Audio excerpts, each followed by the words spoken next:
Immediately, Jesus made the disciples get into the boat and go on ahead to the other side while he dismissed the crowds. And after he had dismissed the crowds, he went up the mountain by himself to pray. When evening came, he was there alone. But by this time the boat, battered by the waves, was far from land, for the wind was against them. And early in the morning he came walking toward them on the sea.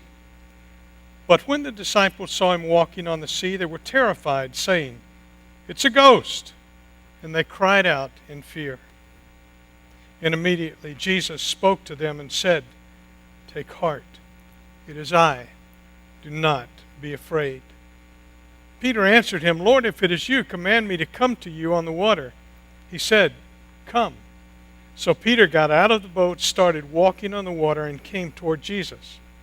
But when he noticed the strong wind, he became frightened, and beginning to sink, he cried out, "Lord, save me." Jesus immediately reached out his hand and caught him, saying, "You of little faith, why did you doubt?" And when they got into the boat, the wind ceased, and those in the boat worshipped him, saying, "Truly, you are the Son of God." This is the gospel of our Lord Jesus Christ. Praise be to you, O Christ. You may be seated.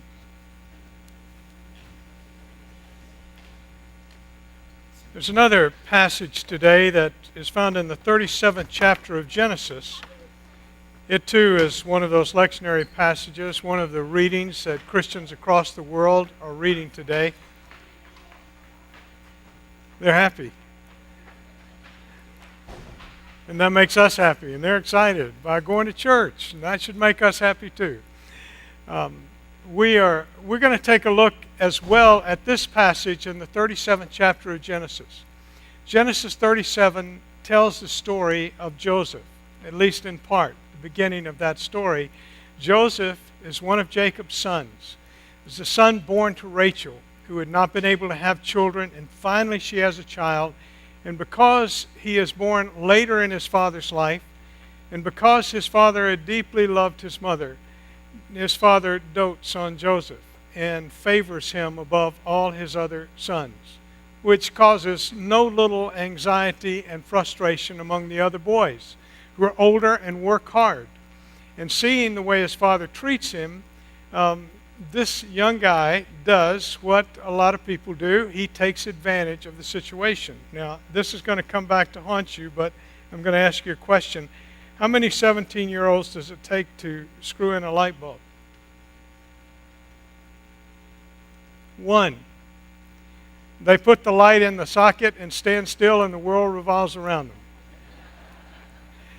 Now, I told you that was going to haunt you because 17-year-olds are not the only ones that do that. Sometimes that's younger and sometimes it's older, and truly it is most of us sometime. We all expect the world to revolve around us. And when it doesn't, it frustrates us, and we don't know why.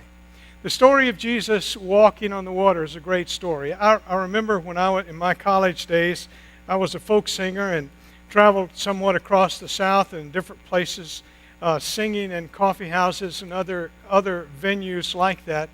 And one of the songs that I liked to sing had a verse that went like this, the last verse. It says, "I guess you wish my tongue would turn to stone, or that I'd have kept it quiet the other day. I said, I'd like to see you walk the sea, and you sank, just like your feet were made of clay. But there's a mountain at the bottom of that sea you're floundering in. If you'd find that mountain top, you wouldn't need to swim. If we'd found that mountain sooner, just think where we could have been. And I guess we've all got to keep on keeping on." Now, I love that verse because it tells us that we all struggle at sometimes if we want to say to somebody, we want to kind of give a derogatory remark, we say, "Well, he thinks he can walk on water." And we know that's not good because we really can't walk on water. But the truth is in life that our ability to rise above the waves and to find the mountain on which we stand is to stand on Jesus Christ, to have our faith deeply rooted in Jesus Christ. Last week we started a series, and this week is the second part of that series in which we talked about how is it with your soul? How is your relationship with God? How are you and the Lord doing today? And we talked about what it meant to have a relationship with Jesus, how the forgiveness of God enables us to enter into that relationship with God. It's not about what we do. It's not about how well we do it. It's about what God has done with us and for us. And that God desires to know you and to know me. I went to the schools yesterday to pray with many people were praying here in the sanctuary, and some were praying, walking the halls of various schools in the city. And I went to 2 different schools and had the opportunity to walk the hall and pray. And one of the members of our church who came to the early service was a teacher in one of those rooms. And so it's such a great privilege to pray with her over her classroom and as she gets ready for what's going to happen this year. It's a great challenge. It's a great challenge to find a way to shine a light for those around you. And so we prayed about how God would speak to the students and be with the students and strengthen them, and how their lights would be guided in good ways. We all need something to stand on. And our relationship with God, though, doesn't depend upon our ability to do everything right. That's what we said last week. It depends on what God does for us and with us. And this teacher said, my students can hear me shouting for them, and they tell me, Ms. Baird, I heard your voice shouting for us up in the grandstand. I heard your voice shouting for us when we were down on the playing field. I recognized you. I'm not surprised. A teacher who knows her students, they know her voice. Jesus said, my sheep hear my voice, and I know them, and they know me. We recognize the voice of God because God speaks to us, and God wants to know us. All that was what we did last week. This week, we want to take a step further into that truth of what it means to be a disciple of Jesus Christ, to have a relationship with God. And I want to tell you that to have a relationship with God does not mean that you're going to be rescued from every difficult situation in your life. It does not mean that all your problems are going to be solved and worked out immediately in the way you thought they were going to be worked out. It does not mean life is going to be easy. In fact, Hebrews chapter 12 tells us that those that God loves, He disciplines. And that the discipline of God is really the hardships, the trials, the challenges, the difficulties of life that come to us. Joseph is going to find that out. Joseph the dreamer, the son of Jacob, is going to discover this in his own life. He's going to find out that just because he's favored by his father doesn't mean that he's got a good relationship with his brothers. And his relationship with his brothers is so bad that they become so angry with him that they decide they're going to kill him. And the eldest brother, whose name is Reuben, he decides that please don't kill him. Let's don't kill him. After all, he's our brother. So they put him in a hole in the ground, and when a group of slave traders come by, they sell him into slavery. Now, how many of you would take odds that Joseph, who has these things happen to him, has a relationship with God? He does. It's not a perfect relationship. Joseph has a lot of immaturity in his life, like most of us. Joseph is going to have to learn a lot of things. But this didn't have anything to do with his relationship to God. It probably had a lot to do with his relationship with his brothers. And that should teach us something as well. But the reality is that God allowed this to happen to Joseph, and good things are going to come of it. But believe me, it doesn't seem like that right now. I hope that a lot of you have seen the movie Soul Surfer. S-O-U-L, Surfer. S-U-R-F-E-R, just in case you couldn't understand what that was. It's worth seeing. In fact, I don't recommend a lot of movies from the pulpit, but we showed some of the clips of that in the early service today as a part of the message. And it begins with the story of Bethany, the young woman in the story, and her desire to be a professional surfer. And she is good. She not only is good, she is outstanding. She is an outstanding surfer. And one day, She's out with a friend, getting ready to surf, and she says to that friend, wouldn't it be great to do this every day? And in the movie, as in life, and this is a real story, and you've read about it on the news if you haven't seen the movie, a giant shark comes up and rips off her arm.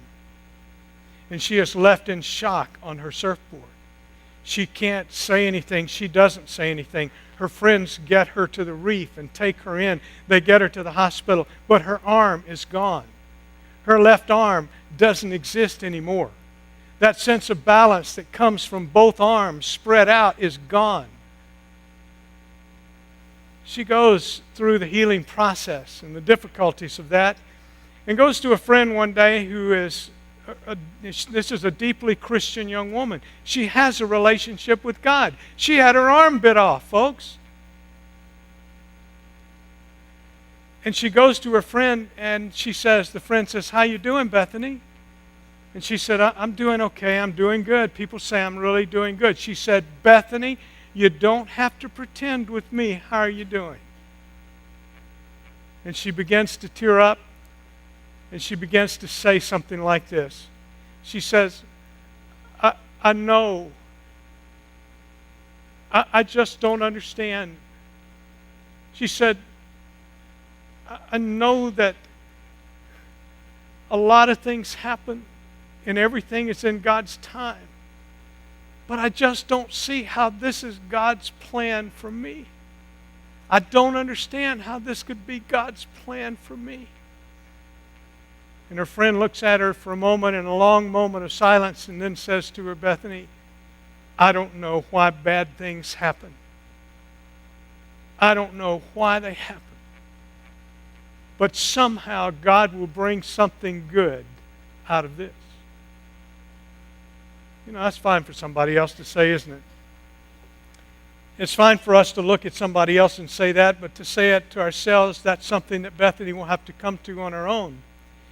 And Joseph, who is taken into captivity and sold into slavery, does very well as a slave. And then he's falsely accused of something he didn't do, and he's put into prison. So he goes from being a slave, sold by his brothers, into prison. Stuck in prison. And Egyptian prisons in that day were a lot worse than prisons in our day. Well, how can that be in God's plan for Joseph? How can that be good for Joseph? How can that happen? Joseph is a dreamer, and God uses his dreams as a way to communicate beyond where he is. In Bethany's story, she goes back to try to surf again. And the waves catch her wrong. And try again and again, not giving up, wanting to compete, and finally, nothing. She gets knocked off a wave by someone else, and when one of the girls tries to apologize for that girl doing it, she said, no, no, no. She's the only one that treated me like a competitor, that didn't treat me like an oddity. And all the people waiting to take pictures of this girl who had her arm ripped off. And she walks up the beach, walks through them all, walks away from them after she has let them take their pictures without saying anything, and walks away from them. Walks away from her parents. Her board is broken in the surf. And 3 little girls run out to her and say, Bethany, Bethany, we want your autograph. And she says, in silence, nothing for a moment, and then she says, I'll do better than that. And she opens the back end of their pickup truck and gives her 3 surfboards away. And says to her father when she comes up, it's enough, Dad, it's over. I can't do it anymore. God never promises us that going through trials and discipline is going to be fun, that it's not going to be a challenge, that it's not going to be difficult or hard. And nobody likes it, Hebrews says, when you're going through it. Nobody wants to do that. Nobody wants to be in prison for something you didn't do. Nobody wants to be sold into slavery by your own family.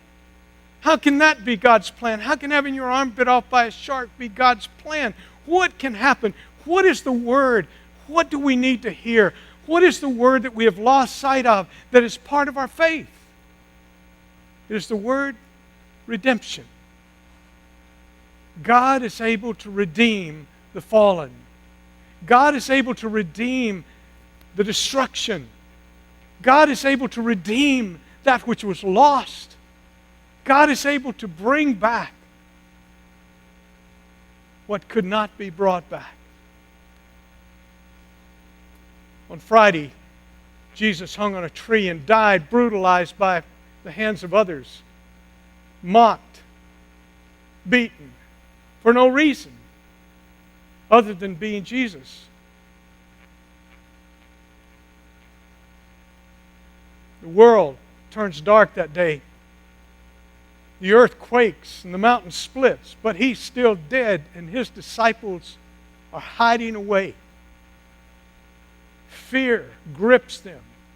It's over, folks. It's finished. There's nothing else to say. It's Friday. But redemption, we know, Sunday is coming. But how do you know that if you're Joseph or if you're Bethany? How do you know it? Bethany goes on a mission trip. The movie tells us very well. She goes to Thailand in the aftermath of the tsunami, where people were devastated. The destruction all around them, all over where they are. She sees it. She walks among it.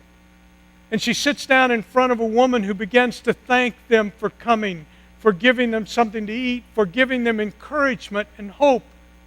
And here this child who has had one of her arms bitten off looks at this woman as she tells her that she lost everything. Every member of her family is gone. And suddenly it's overwhelming. She can't deal with it anymore. She begins to weep and to cry, and she walks away. Her friend walks over to her and says, "Don't be afraid of your passion. Don't be afraid that you care so deeply. Don't be afraid." After a while, she goes back and gets herself together and begins to give people food and bags of food. And then a child comes over, a little boy. She says, "What's your name?" He doesn't say anything. He reaches out and touches the arm that wasn't there, just the upper part of that left arm. He touches it. And the other woman says, "It's gone, isn't it?" And he looks. And she says again, "What's your name?" And the woman who's holding the child says, "He hasn't spoken. He hasn't spoken since the tsunami. We found him wandering on the beach. We don't know who he belongs to." The child walks away after she asks him, "Don't you want to go swimming? Wouldn't you like to go down to the water?" "No," he says, and he runs back up. She looks out at the water and she says, "Is nobody swimming?" They're all still afraid of the water. There's a surfboard in that trash which is washed up on the shore. And Bethany takes the surfboard and walks down to the beach as the little child sitting at a safe distance watches her. And she begins to play and to throw water toward him. After a while, she goes up and he reaches up and takes her hand, and together they walk to the beach and play in the water. And then the child is surfing, and the people are all applauding on the beach for this child that has been so afraid and so lost, has been found by love. And Bethany Hamilton in that moment says through the actor who played her role, "I had to learn by teaching someone else to surf that surfing is not the most important thing in the world. but love is. Neither is it the most powerful, but love is. It's stronger than any tsunami, than any shark, than any fear we might have. And Joseph, in prison, is asked a question that no one else can answer. And he prays to God for an answer. And God gives him an answer, an interpretation to the dream. And instead of holding it back because he's angry at those who did him wrong, Joseph gives the words that will save Egypt and that will save his family, including his brothers, who sold him into slavery in the first place. Bethany Hamilton will come home, and she will surf again, and she will sooner or later become a professional surfer. But when she loses the next contest to her great rival, she congratulates the rival because the wave that she had caught was too late, past the time limit. And the rival, she says to the rival, "You're a tough competitor." And the rival says, "Nobody, Bethany, is as tough as you." And she reaches down and takes her hand and shares the trophy together, these two women. Bethany walks out to the crowd of people, and they want to interview her again, and her father and others try to whisk her away to save her from the crowds of reporters that have followed her around and around. And she says no. Because you see, when she got back from the mission trip, there were thousands of letters from people all over the world writing to her, and three in particular, three children who had lost their arms, who were saying what an encouragement she was for them. And she looks at the man and calls these three names and says, "No, what if they are watching?" And she turns to the reporters. And the last question they ask her is this: if you could go and do it again, and go surfing on the day you lost your arm, would you do it? "I wouldn't change anything," she said. "I wouldn't change anything. For if I did, I wouldn't be here speaking to you and all of these people. And I've discovered that I can embrace more people with one arm than I ever could with two." That's redemption. And Joseph, the boy with a dream, sold into slavery, dropped, falsely accused into prison, forgotten, thought dead, is redeemed, not only for himself, but for others. You see, it really is not the world revolving around us. That's idolatry. It's when we discover that God has a purpose for your life and for mine that is greater than we are. And through God's redemptive power, reaches out to the world. After the early service, someone who had lost their hand when they were 4 years old came up and said, "This is my story too. I've found it a way to open doors and not close them." What about you? And what about me?